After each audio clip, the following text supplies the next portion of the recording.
Hello बच्चों, मैं आपकी सोशल साइंस की एजुकेटर निहारिका और हम जैसे ये चैप्टर पढ़ रहे थे पैस्टोरलिस्ट in the modern world.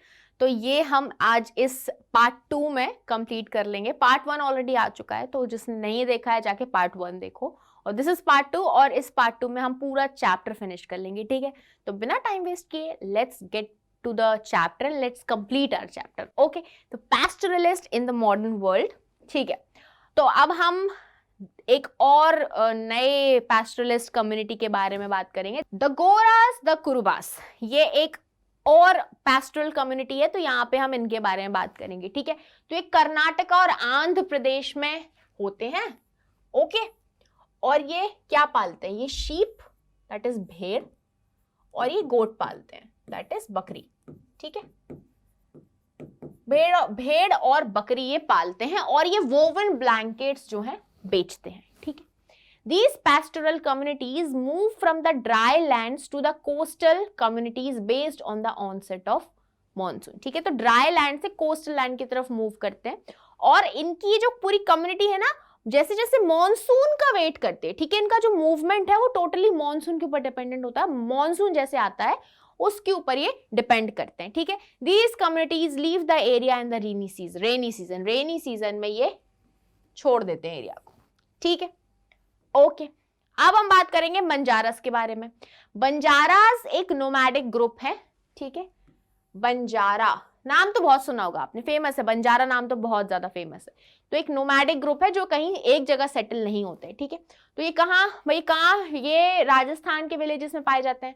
Punjab, Uttar Pradesh, Madhya Pradesh, Maharashtra, यहाँ सब में बंजारास जो है पाए जाते हैं। ठीक है, तो Banjaras move with their cattle, ये अपने कैटल्स के साथ मूव करते हैं ओवर लॉन्ग डिस्टेंस, अच्छे लंबे लंबे डिस्टेंस में, दूर दूर, कहते हैं ना दूर दूर ये ट्रैवल करते हैं, मूव करते हैं पैस्चर की खोज में, है ना, जहां पे इनके कैटल्स को क्या मिल सके? पैस्चर मिल सके, इनके कैटल्स को क्या मिल सके? चरने के लिए जगह मिल सके। ठीक है, तो वहां ये उसकी खोज में दूर दूर भी जाते हैं। They also sell plough cattle and other goods to villagers in exchange for grain and fodder। और उनको अगर कोई अनाज या फॉडर अपने कैटल्स को खिलाने के लिए खरीदना है, तो वो जो विलेजर्स हैं उनको क्या, प्लो कैटल, जो जिनकी मदद से हम कहते हैं ना खेतों में, खेती में भी मदद करते हैं जो एनिमल्स, उनको बेच देते हैं। ठीक है, और उनको बेच के वो ग्रेन्स अपने, मतलब ग्रेन्स को ले लेते हैं और फॉडर वगैरह को भी ले लेते हैं। So these are the Banjaras. ठीक है, अब we are gonna talk about Raikas. ठीक है, तो रायकास कहाँ रहते हैं? डेजर्ट ऑफ राजस्थान में। ठीक है, राजस्थान के डेजर्ट्स में रहते हैं ये। Because the desert land cannot be extensively cultivated, the Raikas combine cultivation with pastoralism। अब ये सिर्फ pastoralism नहीं करते।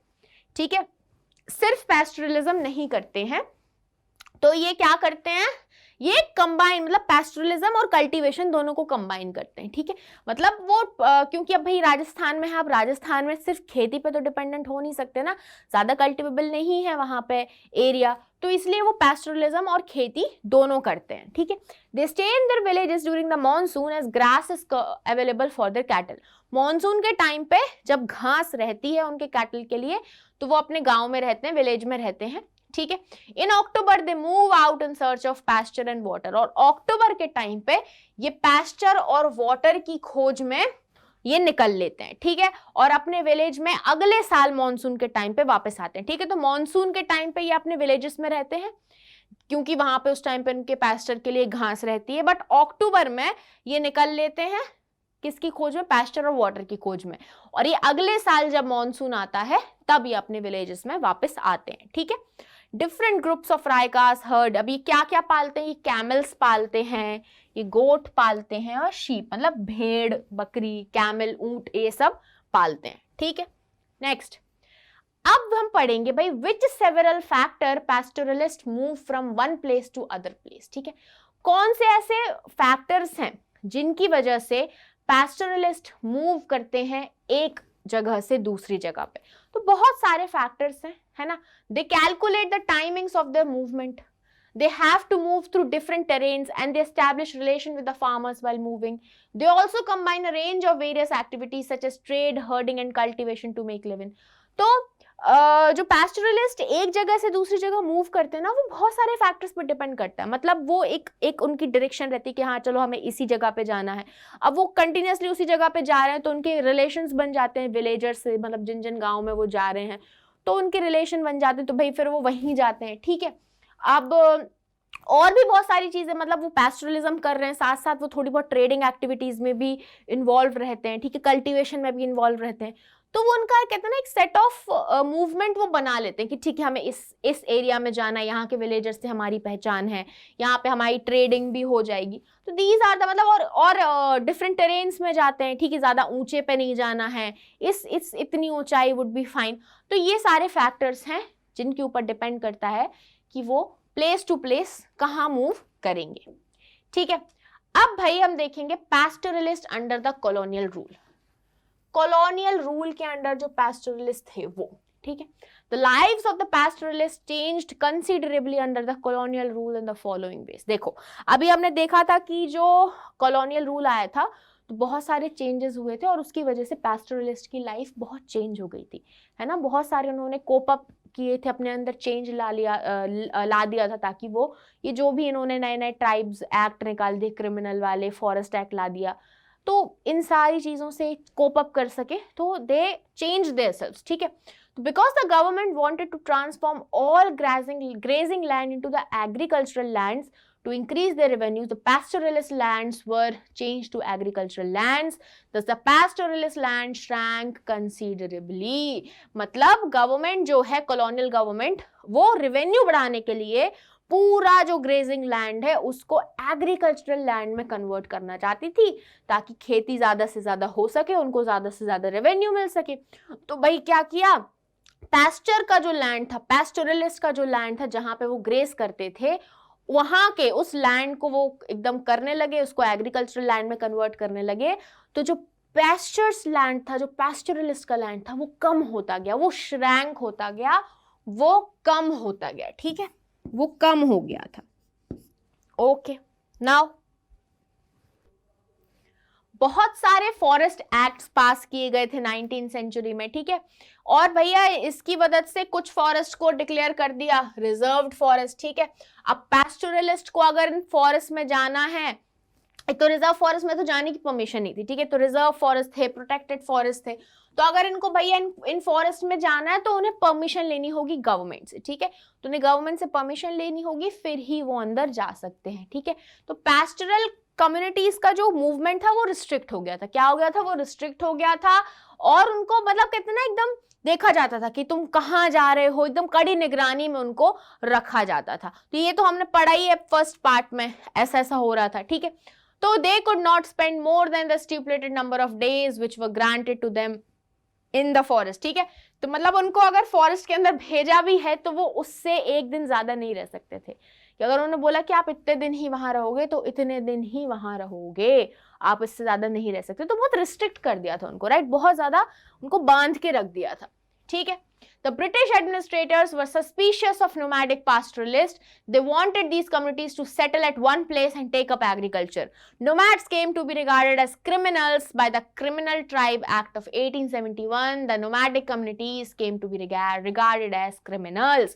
तो जो ब्रिटिश के एडमिनिस्ट्रेटर थे, जो ब्रिटिश ऑफिसर्स थे, वो इन पे शक करते थे, ठीक है, वो इन पैस्टोरलिस्ट पे शक करते थे, और वो मतलब सोचते थे कि ये लोग क्रिमिनल्स हैं। तो वो चाहते थे कि ये सारे लोग ना एक लैंड ले लें और वहां पे सेटल हो जाएं और एग्रीकल्चर करने लगे। और जैसे ये क्रिमिनल ट्राइब एक्ट आया, उसकी वजह से इनको क्रिमिनल जो है अवार्ड कर दिया गया कि भाई तुम तो क्रिमिनल हो, ठीक है। तो उनको क्रिमिनल कहते ना बना दिया था, उनको बोल दिया था कि तुम तो क्रिमिनल हो, ठीक है। The British government taxed almost every commodity in order to increase its revenues.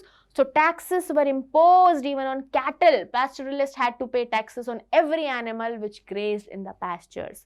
तो ब्रिटिश गवर्नमेंट अंधी भूखी थी भाई, पैसे की, रेवेन्यू की, उनको चाहिए था, तो वो हर किसी चीज पे टैक्स लगाने लगी। तो एनिमल्स पे भी टैक्स लगाने लगी थी। मतलब अगर एक कोई कम्युनिटी है, कोई एक पैस्टोरलिस्ट है, उसके पास अगर 10 भेड़ हैं तो वो 10 के 10 भेड़ों पे वो टैक्स लगाएगी, ठीक है। तो भाई उसको टैक्स देना होता था हर एनिमल पे। उसको अगर अपने एनिमल को किसी पास्चर में जाके ग्रेस कराना है, चरना है उसके एनिमल को, उसको चरवाना है, तो उसको टैक्स देना होगा, और that too on every animal. तो पैस्टरलिस्ट बहुत डिस्करेज हो रहे थे कि हम कैसे करें भाई, कैसे हम अपने एनिमल्स को ग्रेस कराएं, मतलब हमें तो इतना टैक्स भरना पड़ रहा है। तो they were very much frustrated and very much परेशान है यार, बहुत परेशान हो गए थे वो। ठीक है, अब कैसे कोप अप किया, तो पहले भी हमने एक शॉर्ट क्विक में देखा है। तो उन्होंने क्या किया, तो उन्होंने अपने या तो नंबर रिड्यूस कर दिए, ठीक है, उन्होंने कैटल के नंबर को रिड्यूस कर दिया, ठीक है, या फिर उन्होंने कोई नए ग्रेजिंग लैंड ढूंढ लिए जहां वो ऑलरेडी हमेशा से जाते थे, ठीक है। अब वो एक कहते ना, उनका एक सेट ऑफ पैटर्न बन जाता कि भाई वहां जाएंगे, उनके उन गांव वाले से उन लोगों की पहचान होगी, तो वहां वो ट्रेड भी कर सकते हैं, कुछ और भी कर सकते हैं। बट नहीं, अब उनको अपने डायरेक्शन ही चेंज करना पड़ा, ठीक है।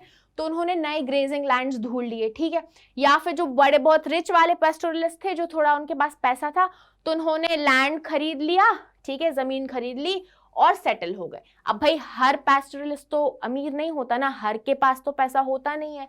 तो जो कुछ पुअर पेस्टोरलिस्ट थे वो इस कर्जे की कहते हैं ना विशियस साइकिल में फंस गए, और उन्होंने अपने जो कैटल्स थे, जो उनके एनिमल्स थे, उनको वो बेचना पड़ा, उनको वो लॉस्ट, उनको खोना पड़ा, और वो एक मजदूर बन के रह गए, लेबरर बन के रह गए। तो ऐसे भैया ये इनके साथ हुआ, ठीक है। अब हम पढ़ेंगे अफ्रीका के बारे में, ठीक है, अफ्रीका में पैस्टोरलिज्म के बारे में पढ़ेंगे। तो अगर प्रेजेंट में देखें तो more than 22 million African population जो है पैस्टोरल एक्टिविटी पे डिपेंड है, ठीक है। वो अपनी जो लाइवलीहुड अर्न कर रही है वो पैस्टोरल एक्टिविटी से कर रही है। ये नोमैडिक एक्टिविटी है ना, ये चरवाना, मतलब उनको उनके पास रहते हैं, कैटल्स रहते हैं, उनको लेके जाते हैं चरवाहा, मतलब उनके ऊपर ही डिपेंडेंट है उनका पूरा लाइवलीहुड, ठीक है। मोर देन बताओ 22 मिलियन ऑफ अफ्रीकन पॉपुलेशन, ठीक है। कुछ पैस्टोरल कम्युनिटीज जो वहां की बहुत फेमस हैं, that is Bedouins, Maasai, Somali, Turkana, Berbers, ठीक है। Members of these communities raise their cattle, वो अपने यहाँ पे वो कैटल्स को पालते हैं, वो दूध बेचते हैं, ठीक है, वो वूल बेचते हैं, हाइड्स बेचते हैं। They also combine pastoral activities with cultivation, और वो कभी कभी कल्टिवेशन भी करते हैं पैस्टोरल एक्टिविटीज के साथ, ठीक है। नेक्स्ट, अब हम बात करेंगे मासाई पैस्टोरलिस्ट के बारे में, ठीक है। तो मासाई पैस्टोरलिस्ट ईस्ट अफ्रीका में रहते हैं, ठीक है। ये कहां पे भाई, कहां पे, तंजानिया और केन्या में ज्यादातर पाए जाते हैं, ठीक है। अब इनके क्या प्रॉब्लम फेस कर रहे हैं, मासाई? तो Maasai pastoralist face continuous problems of grazing land. एक ग्रेजिंग लैंड की प्रॉब्लम हो रही है। European imperial powers divided Maasai land between England and Germany. देखो, तो यूरोपियन जो इंपीरियल पावर्स थी, इन्होंने क्या किया, इन्होंने जो मासाई लैंड था, जो जहां पे ये जाते थे ग्रेज कराने इनके एनिमल्स को, उस लैंड को इंग्लैंड और जर्मनी के बीच में डिवाइड कर दिया, ठीक है। The grazing land were taken over by the colonist, और ग्रेजिंग लैंड को किसने ले लिया था, कॉलोनिस्ट, जो कॉलोनाइजेशन करते हैं ना, जो बड़ी बड़ी कंट्रीज आती थी, इन्होंने ले लिया था। तो जो मासाई है वो अपने आधे से ज्यादा वो ग्रेजिंग लैंड उन्होंने खो दिया, ठीक है। अब भाई इनका तो वो लैंड था, यहीं पे वो जाते थे, यहीं पे वो क्या करते थे, अपने एनिमल्स को चराते थे, पर यूरोपियन इंपीरियल पावर्स ने इंग्लैंड और जर्मनी के बीच में उस लैंड को डिवाइड कर दिया और अपना वो लैंड रख लिया। तो जो मासाई का जो लैंड था वो खो गया, मतलब उनके हाथ से वो लैंड छिन गया, ठीक है, उनका ग्रेजिंग लैंड। तो अब वो कहाँ जाएं, कहाँ चरवाएं? The British government encourage local farming communities to expand cultivation, thus the pastoral lands were changed to agricultural field. और यहाँ पे भी जो इंडिया में किया, यहाँ पे भी वही किया। उनको बोला कि आप कल्टिवेशन करो, आप ये सब छोड़ो, क्या कर रहे हो, ये बकरी पालन, ये पालन, वो पालन, सब छोड़ो, आप एग्रीकल्चर करो, आप कल्टिवेशन करो। तो उनका जो पैस्टोरल लैंड था वो भी वो एग्रीकल्चरल फील्ड्स में कन्वर्ट करने लगे। तो ये दीज वर द प्रॉब्लम्स, ठीक है।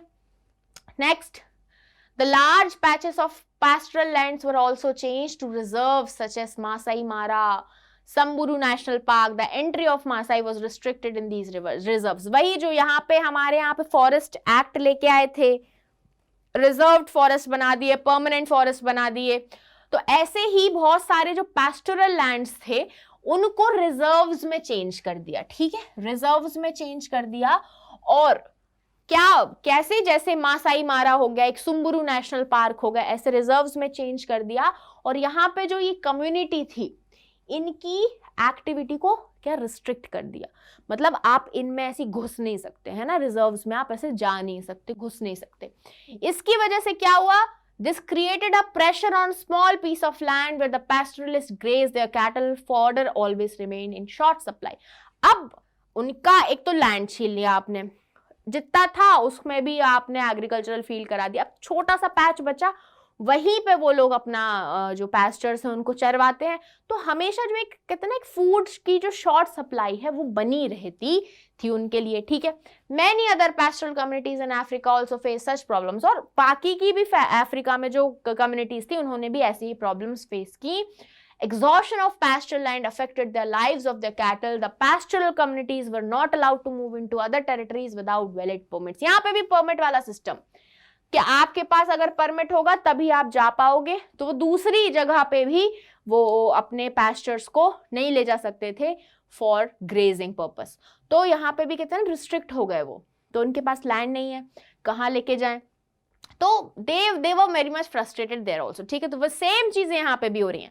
Pastoralists were also not allowed to enter the markets in the white areas, जहाँ पे white लोग रहते थे उनके भैया मार्केट्स में भी अलाउड नहीं थे ये। Dying of pastures and restriction imposed on the movement of Maasai pastoralists led to a steep decline in the number of cattle, sheep and goats owned by Maasai pastoralists. क्या हुआ जो India में हुआ, ये या तो उनके जो कहते ना, ये जो पैस्चरल लैंड थे जहाँ पे वो ग्रेस कराते थे वो खत्म हो रहे थे, वो डाई होने लगे, वो मरने लगे, ठीक है।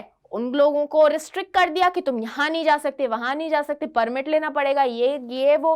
तो इसकी वजह से उनके जो एनिमल्स थे, नंबर था जो कैटल का, शीप का, वो डिक्लाइन हो गया, वो बहुत कम हो गया, है ना।